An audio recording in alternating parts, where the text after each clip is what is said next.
এই হচ্ছে আইনমন্ত্রীর বাড়ি। সে হাল অবস্থা। বাংলাদেশ আইনমন্ত্রী আনিসুল হকের বাড়ি। দেখো ভাঙচুর করে কি করছে।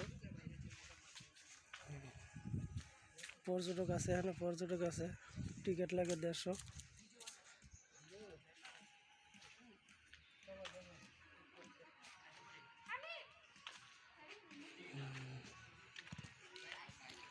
এই হচ্ছে অবস্থা আইনমন্ত্রী আনিসুল হকের বাড়ি।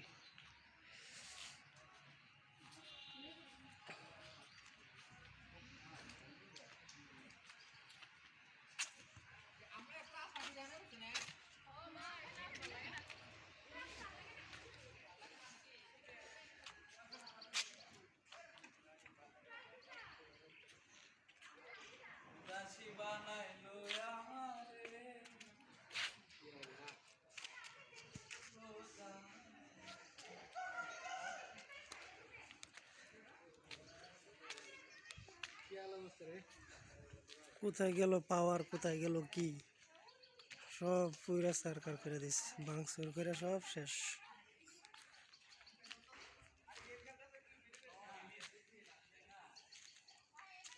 মানুষের পাওয়ার চিরদিন থাকে না, এই হচ্ছে তার জ্বলন্ত প্রমাণ। জিনিস আছে ওই জায়গাতে, ছাত্রী আসছে। চিরস্থায়ী না মানুষের পাওয়ার, চিরস্থায়ী না। যেমন মানুষের জীবন চিরস্থায়ী না, মানুষের পাওয়ারও চিরস্থায়ী না। সব কিছু শেষ, এখন উনি জেলও পয়সা মরো।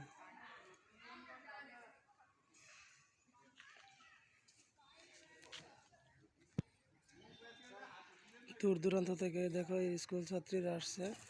এখানে একটা আড্ডা পার্ক হয়ে গেছে, আনিসুল হকের বাড়ি পার্ক হিসাবে পরিণত হয়েছে।